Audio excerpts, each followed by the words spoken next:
સુરત શહેરને મળ્યા છે નવા કલેક્ટર તરીકે તેજસ પરમાર।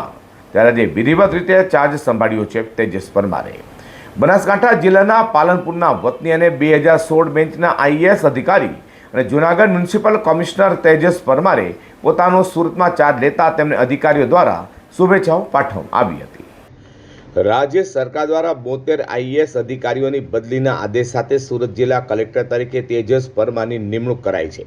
સુરતના તાજેતરમાં સંપન્ન થયેલી ચૂંટણી પ્રક્રિયા દરમિયાન વહીવટી તંત્રે અત્યંત મહત્વની ભૂમિકા ભજવી હતી।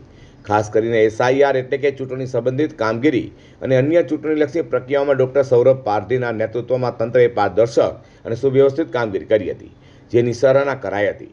તો આજે એટલે કે તારીખ 18મી મેના રોજ સુરતના નવનિયુક્ત કલેક્ટર એવા મૂળ પાલનપુરના વતની અને 2016 બેન્ચના આઈએએસ અધિકારી તથા જૂનાગઢ મ્યુનિસિપલ કમિશનર તેજસ પરમારે સુરતના કલેક્ટરનો ચાર્જ લેતા તેમને શુભેચ્છા આપવા વહીવટી અધિકારીઓ અને શુભેચ્છકો તથા આગેવાનો મોટી સંખ્યામાં હાજર રહેવા પામ્યા હતા। નમસ્કાર। આજે 18/5/2026ના રોજ મને સુરત જિલ્લામાં મેં આજે વિધિવત કલેક્ટર તરીકેનો પદભાર સંભાળ્યો છે। સુરતની જે વણથંભી વિકાસ યાત્રા ચાલી રહી છે અને તેમાં મને એક ટીમ મેમ્બર તરીકે જોડાવાનો મને અવસર પ્રાપ્ત થયો છે।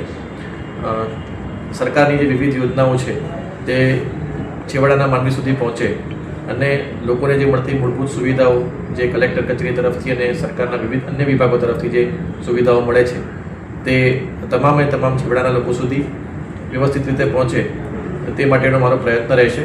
અને મેં ફરી જણાવ્યું તેમ સુરત દેશનું સૌથી ઝડપથી વિકસિત થઈ રહેલું શહેર પણ છે અને જિલ્લો પણ એ રીતે વિકાસ સતત કરી રહ્યો છે।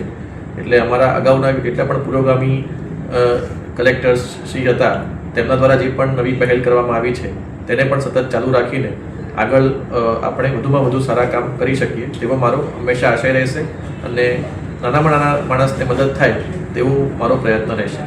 નવનિયુક્ત કલેક્ટર તેજસ પરમારે ચાર્જ સંભાળ્યા બાદ નવા કલેક્ટરે શહેરના વિકાસ કાર્યો, વહીવટી કામગીરી તેમજ જનહિતના વિવિધ મુદ્દાઓ અંગે ચર્ચા કરી હતી।